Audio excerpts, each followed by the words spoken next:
नमस्कार दोस्तों, आपका स्वागत है आपके अपने YouTube channel study online points SOP पर। फ्रेंड्स, आज की क्लास यूपी पुलिस कांस्टेबल परीक्षा के लिए बहुत ही ज़्यादा महत्वपूर्ण है।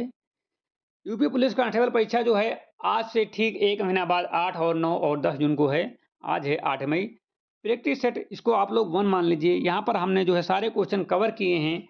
हर एक टॉपिक से 1-1, 2-2 क्वेश्चन लिए हैं जो आपको सीधे एग्जाम में देखने को मिलेंगे।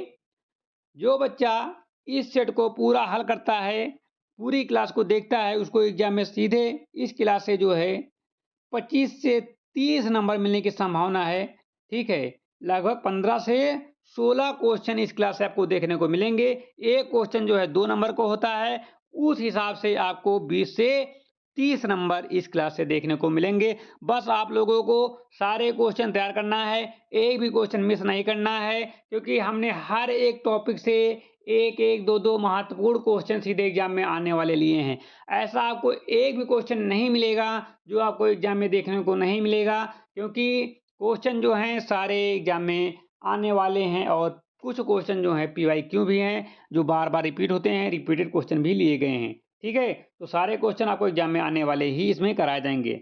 तो बिना टाइम वेस्ट किए आज की क्लास को हम स्टार्ट करेंगे। ठीक, उससे पहले जो लोग स्टडी ऑनलाइन पॉइंट्स पर नए हैं, चैनल को अभी तक सब्सक्राइब नहीं किए हैं, सभी लोग चैनल को सब्सक्राइब कर लो, बेल आइकन को प्रेस कर लो, ताकि आने वाली वीडियो का नोटिफिकेशन सबसे पहले आप लोगों को मिल सके। ठीक है? तो आज हम पहली क्लास करा रहे हैं स्टडी ऑनलाइन पॉइंट्स पर। ठीक है? पूरे क्वेश्चन हम कराएँगे और सारे क्वेश्चन आप लोगों को देखना है, तैयार करना है। पहला क्वेश्चन आ रहा है स्क्रीन पर। पहला क्वेश्चन है कि उत्तर प्रदेश के किस जिले में हाल ही में नमो घाट का उद्घाटन किया गया? ऑप्शन है मथुरा, प्रयागराज, वाराणसी या अयोध्या। ठीक है? आप लोग इस क्वेश्चन को करंट अफेयर की नज़र से भी महत्वपूर्ण दे सकते हैं, जीके जीएस की नज़र से भी महत्वपूर्ण दे सकते हैं। ठीक है? यहाँ पर हाल ही क्वेश्चन पूछ लिया है तो करंट का ही होगा। तो सही जवाब है वाराणसी। ठीक है? कितने बच्चों को इसका जवाब पहले से पता था? जल्दी से कमेंट करके बता दीजिए। ऑप्शन नंबर सी बिल्कुल सही जवाब है। चलते हैं नेक्स्ट क्वेश्चन पर। क्वेश्चन नंबर 3 है, हालाँकि यहाँ पर दूसरा है, लेकिन क्वेश्चन नंबर 3 यहाँ पड़ा हुआ है। गबन और गोदान के लेखक मुंशी प्रेमचंद्र का जन्म उत्तर प्रदेश के किस शहर में हुआ था? ठीक है, महत्वपूर्ण क्वेश्चन है। लखनऊ, कानपुर, प्रयागराज या फिर वाराणसी। तो गबन और गोदान के लेखक मुंशी प्रेमचंद्र जी का जन्म जो है, वो वाराणसी लमही में हुआ था। ठीक है, ऑप्शन नंबर डी बिल्कुल सही जवाब है, वाराणसी लमही में हुआ था। ठीक है, किसका जन्म? गबन और गोदान के लेखक मुंशी प्रेमचंद जी का। ठीक है? और क्वेश्चन है क्वेश्चन नंबर 2 जो छूट गया था कि भारतीय संविधान के किस अनुच्छेद के तहत राज्य के राज्यपाल को अध्यादेश जारी करने की शक्ति प्राप्त है? भारतीय संविधान के किस अनुच्छेद के तहत राज्य के राज्यपाल को अध्यादेश जारी करने की शक्ति प्राप्त है? अनुच्छेद 213, अनुच्छेद 161, अनुच्छेद 200 या अनुच्छेद 123। तो इसका सही जवाब है अनुच्छेद 213। ऑप्शन नंबर बी बिल्कुल सही जवाब है। भारतीय संविधान के अनुच्छेद 213 के तहत राज्यपाल को जो है अध्यादेश जारी करने की शक्ति प्राप्त है। क्वेश्चन नंबर 4 है, ऋग्वेद में अघन्या शब्द का प्रयोग किस पशु के लिए किया गया? ऋग्वेद में अघन्या शब्द का प्रयोग किस पशु के लिए किया गया? बकरी, घोड़ा, गाय या फिर हाथी। तो अघन्या शब्द का प्रयोग जो है ऋग्वेद में किया गया था, ये घोड़ा के लिए, गाय के लिए किया गया था। किसके लिए? गाय के लिए किया गया था। ऑप्शन नंबर सी बिल्कुल सही जवाब है, गाय के लिए किया गया था। ठीक है? क्वेश्चन नंबर चलते हैं 6 पर, और यहाँ पर क्वेश्चन नंबर 5 है कि रेड डेटा बुक निम्नलिखित में से किससे संबंधित है? विलुप्त होने के कगार पर स्थित जीव से, केवल विदेशी प्रजातियों से, केवल पक्षियों की सूची से, प्रदूषण के स्तर का मापन से। तो इसका सही जवाब हो जाता है विलुप्त होने की कगार पर जीव से। विलुप्त होने की कगार की जीव से संबंधित है। ऑप्शन नंबर जो है ए सही है। ऑप्शन नंबर ए बिल्कुल सही जवाब है। ठीक है? अगला क्वेश्चन है, निम्नलिखित में से कौन सी नदी उत्तर प्रदेश में बिहाड़ों का निर्माण करती है? गंगा, यमुना, चंबल या गोमती। तो इसका सही जवाब हो जाता है चंबल नदी। ठीक है? चंबल नदी जो है उत्तर प्रदेश में बिहाड़ों का निर्माण करती है। ठीक है? अगला क्वेश्चन है कि निम्नलिखित में से कौन सा वर्ण कंठय ध्वनि का उदाहरण है? निम्न में कौन सा वर्ण जो है कंठय ध्वनि का उदाहरण है? तो इसका सही जवाब हो जाता है का। का जो है वो कंठय ध्वनि का उदाहरण है। अगला क्वेश्चन है, विटामिन सी का रासायनिक नाम क्या होता है? तो विटामिन सी का जो है रासायनिक नाम जो होता है वो एस कार्बनिक एसिड होता है। क्या होता है? एस कार्बनिक एसिड होता है। ऑप्शन नंबर सी बिल्कुल सही जवाब है। अगला क्वेश्चन है कि भारत के प्रथम मुख्य चुनाव आयुक्त कौन थे? भारत के प्रथम मुख्य चुनाव आयुक्त कौन थे? और वर्तमान भी पूछ सकता है। तो प्रथम जो थे, वो प्रथम थे सुकुमार सेन जी। ऑप्शन नंबर बी बिल्कुल सही जवाब है। भारत के प्रथम मुख्य चुनाव आयुक्त जो थे, वो थे सुकुमार सेन जी।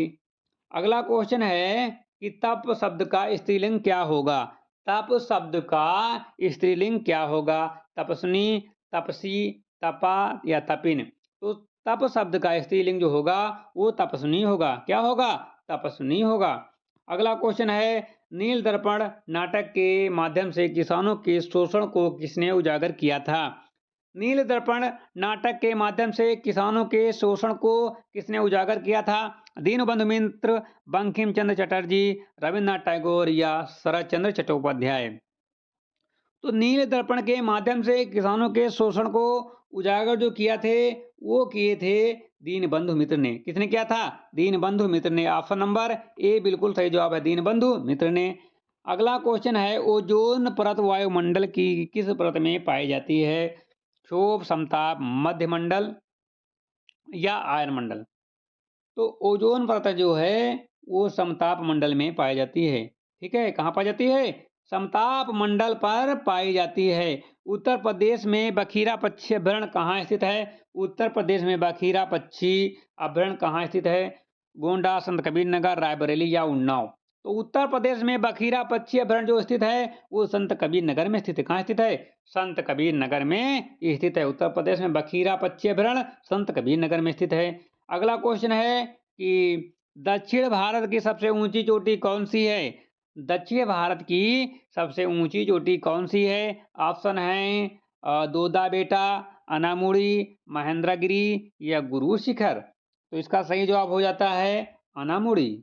ऑप्शन नंबर बी बिल्कुल सही जवाब है। दक्षिण भारत की सबसे ऊंची चोटी जो है वो अनामुड़ी है। अगला क्वेश्चन है, उत्तर प्रदेश के किस मंडल को पीतल नगरी के नाम से जाना जाता है? तो इसका सही जवाब हो जाता है मुरादाबाद को। ठीक है। अगला क्वेश्चन है कि यथार्थ शब्द का विलोम शब्द क्या होगा? यथार्थ शब्द का विलोम शब्द क्या होगा? कृत्रिम, आदर्श, उचित या अनुचित? तो इसका सही जवाब हो जाता है, यथार्थ का विलोम जो होता है वो आदर्श होता है। क्या होता है? आदर्श होता है। यथार्थ का आदर्श होता है। चलते हैं अगले क्वेश्चन पर कि भारतीय राष्ट्र कांग्रेस के 1925 के कानपुर अधिवेशन की अध्यक्षता किसने की थी? भारतीय राष्ट्र कांग्रेस के 1925 के कानपुर अधिवेशन की अध्यक्षता किसने की थी? तो ये जो किए थे सरोजिनी नायडू जी ने किया था। किसने किया था? सरोजिनी नायडू जी ने किया था। ठीक है, किसने किया था? सरोजिनी नायडू जी ने किया था। अगला क्वेश्चन है, उत्तर प्रदेश का कौन सा जिला इत्र नगरी व्यापार के लिए प्रसिद्ध है? कन्नौज, बरेली, मेरठ या मुरादाबाद? तो सही जवाब हो जाता है कन्नौज। कन्नौज जो है वो इत्र नगरी के लिए प्रसिद्ध है। कौन सा?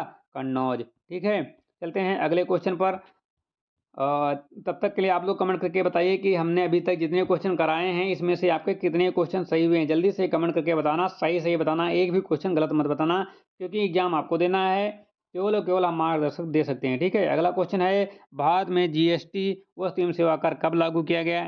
तो इसका सही जवाब है 1 जुलाई 2017 को जो है भारत में जीएसटी यानी कि वस्तु एवं सेवा कर लागू किया गया।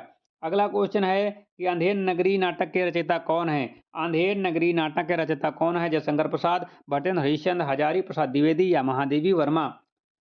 तो अंधेर नगरी नाटक के रचयिता जो हैं वो भरतेंद्र हरिश्चंद्र जी हैं। ऑप्शन नंबर बी बिल्कुल सही जवाब है। जल्दी से कमेंट करके बताना कि आपके कितने क्वेश्चन सही हो चुके हैं। अगला क्वेश्चन है कि वायु की आर्द्रता मापने के लिए किस यंत्र का प्रयोग किया जाता है? वायु की आर्द्रता मापने के लिए किस यंत्र का प्रयोग किया जाता है? बैरोमीटर, हाइड्रोमीटर, हाइग्रोमीटर या एनीमोमीटर?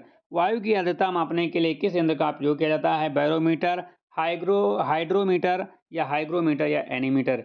तो इसका सही जवाब हो जाता है हाइग्रोमीटर। वायु की आर्द्रता मापने के लिए हाइग्रोमीटर का प्रयोग किया जाता है। वायु की आर्द्रता मापने के लिए हाइग्रोमीटर का प्रयोग किया जाता है।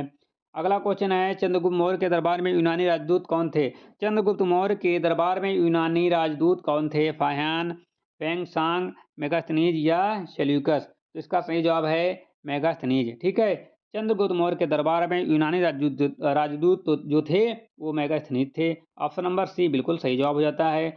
अगला क्वेश्चन है कि भूदान आंदोलन की शुरुआत किसने की थी? भूदान आंदोलन की शुरुआत किसने की थी? जयप्रकाश नारायण, विनोबा भावे, आबा आमटे या मेधा पाटेकर।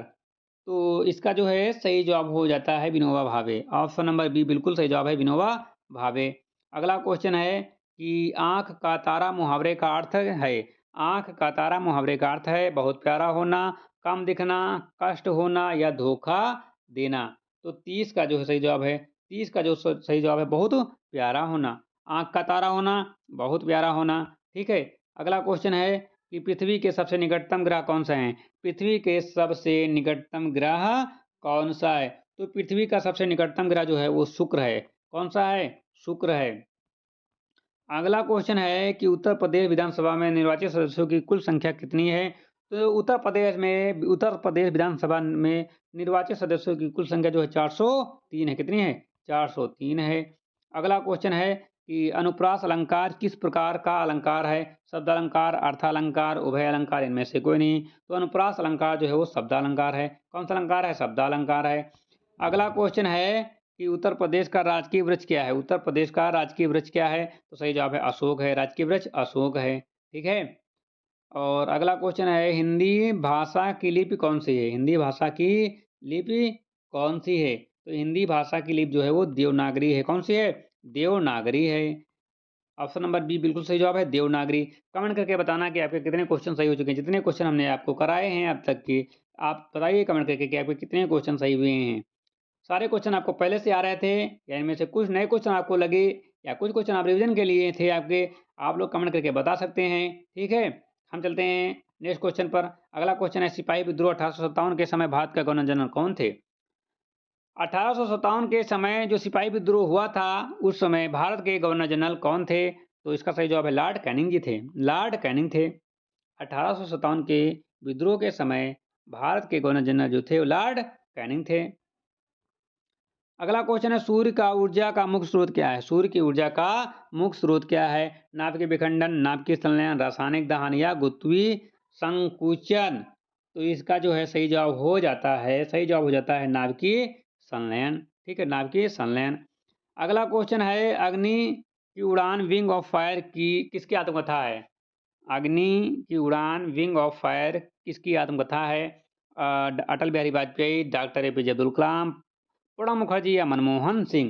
34 का सही जवाब है डॉक्टर अब्दुल अब्दुल कलाम। अगला क्वेश्चन है संविधान दिवस प्रतिवर्ष कब मनाया जाता है? 15 अगस्त, 26 जनवरी, 26 नवंबर या 2 अक्टूबर। तो 26 नवंबर को मनाया जाता है। पीली क्रांति का संबंध किससे है? पीली क्रांति का संबंध किससे है? ऑप्शन है मछली उत्पादन से, तिलहन उत्पादन से, दुग्ध उत्पादन से या फल उत्पादन से। तो पीली क्रांति का संबंध जो है वो तिलहन उत्पादन से किससे है? तिलहन उत्पादन से है। कंप्यूटर का मस्तिष्क ब्रेन किसे कहा जाता है? कंप्यूटर का मस्तिष्क ब्रेन किसे कहा जाता है? कंप्यूटर के मस्तिष्क का ब्रेन किसे कहा जाता है? रैम, रोम, सीपीयू या यूपीएस। तो सही जवाब है सीपीयू को। कंप्यूटर का मस्तिष्क ब्रेन किसे कहा जाता है? सीपीयू को कहा जाता है। अगला क्वेश्चन है मोहिनीअट्टम किस राज्य का शास्त्रीय नृत्य है? मोहिनीअट्टम किस राज्य का शास्त्रीय नृत्य है? तमिलनाडु, आंध्र प्रदेश, केरल या कर्नाटक। मोहिनीअट्टम किस राज्य का शास्त्रीय नृत्य है? तमिलनाडु, आंध्र प्रदेश, केरल या कर्नाटक। तो 41 का सही जवाब है केरल। केरल। 42 उत्तर प्रदेश में रानी लक्ष्मीबाई बांध परियोजना किस नदी पर स्थित है? उत्तर प्रदेश में रानी लक्ष्मीबाई बांध परियोजना किस नदी पर स्थित है? बेतवा, केन, रिहंद या फिर टोंस। तो ये जो है उत्तर प्रदेश में रानी लक्ष्मीबाई बांध परियोजना जो है बेतवा नदी पर स्थित है। ठीक है, कहाँ पर है? बेतवा नदी पर। प्रकाश संश्लेषण की क्रिया में पौधों द्वारा कौन सी गैस छोड़ी जाती है? प्रकाश संश्लेषण की प्रक्रिया में या क्रिया में पौधों द्वारा कौन सी गैस छोड़ी जाती है? कार्बन डाइऑक्साइड, नाइट्रोजन, ऑक्सीजन या हाइड्रोजन। तो इसका सही जवाब हो जाता है ऑक्सीजन। ठीक है। अगला क्वेश्चन है कि भारतीय रिजर्व बैंक आरबीआई का मुख्यालय कहाँ है? नई दिल्ली, कोलकाता, मुंबई या चेन्नई। तो ये जो है मुंबई में है। कहाँ है? मुंबई में है। भारतीय रिजर्व बैंक आरबीआई का मुख्यालय जो है मुंबई में है। विश्व की सबसे लंबी नदी कौन सी है? तो विश्व की सबसे लंबी नदी जो है वो नील नदी है। कौन सी नदी है? नील नदी है। अरावली पर्वत श्रेणी की सबसे ऊंची चोटी कौन सी है? तो अरावली पर्वत श्रेणी की सबसे ऊंची चोटी जो है गुरु शिखर है। कौन सी है? गुरु शिखर है। उत्तर प्रदेश के वर्तमान मुख्यमंत्री योगी आदित्यनाथ के संप्रदाय से संबंधित है, तो ये नाथ संप्रदाय से संबंधित है। ऑप्शन नंबर सी बिल्कुल सही जवाब है, नाथ संप्रदाय से संबंधित हैं। उत्तर प्रदेश का प्राचीन नाम क्या था? तो उत्तर प्रदेश का प्राचीन नाम जो था यूनाइटेड प्रोविंस था। कौन था? यूनाइटेड प्रोविंस था। अगला क्वेश्चन है, चौपाई छंद के प्रत्येक चरण में कितनी मात्राएं होती हैं? चौपाई छंद के प्रत्येक चरण में कितनी मात्राएं होती हैं? तो 16-16 होती हैं। कितनी होती हैं? 16-16 होती हैं। हड़प्पा सभ्यता की खोज कब हुई थी? हड़प्पा सभ्यता की खोज कब हुई थी? तो ये 1921 में हुई थी। कब हुई थी? 1921 में हुई थी। अगला क्वेश्चन है, संधि के मुख्य रूप से कितने भेद होते हैं? तो 3 होते हैं। कितने होते हैं? 3 होते हैं। अगला क्वेश्चन है, सती प्रथा का अंत करने में किसका मुख्य योगदान था? तो सती प्रथा का अंत करने में मुख्य रूप से योगदान जो था वो राजा राम मोहन राय जी का था। कान्हा राष्ट्रीय उद्यान किस राज्य में स्थित है? कान्हा राष्ट्रीय उद्यान किस राज्य में स्थित है? तो ये मध्य प्रदेश में है।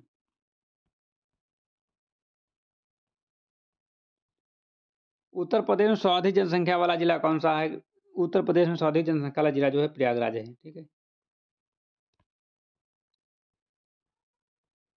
तो आज की क्लास यहीं पर समाप्त होती है। यदि आपको क्लास अच्छी लगी हो तो लाइक कर देना, चैनल पर नए तो सब्सक्राइब कर लीजिए, बेल आइकन को प्रेस कर लीजिए ताकि आने वाली वीडियो का नोटिफिकेशन सबसे पहले आप लोगों को मिल सके। जो लोग अभी तक स्टडी ऑनलाइन पॉइंट्स पर नए हैं और चैनल को अभी तक शेयर नहीं किया अपने दोस्तों के पास, तो सभी लोग चैनल को शेयर कर दो ताकि इस चैनल पर आने वाली क्लासों का बेनिफिट आपके दोस्त फ्रेंड भी ले सकें। ठीक है। और यदि आप लोगों ने अभी तक सब्सक्राइब नहीं किया स्टडी ऑनलाइन पॉइंट्स को, तो सभी लोग स्टडी ऑनलाइन पॉइंट्स को सब्सक्राइब कर लो। ठीक है। हम मिलते हैं एक नई क्लास के साथ, तब तक के लिए जय हिंद। आप लोग स्टडी ऑनलाइन पॉइंट्स पर बने रहो, चैनल को सब्सक्राइब कर लो। धन्यवाद।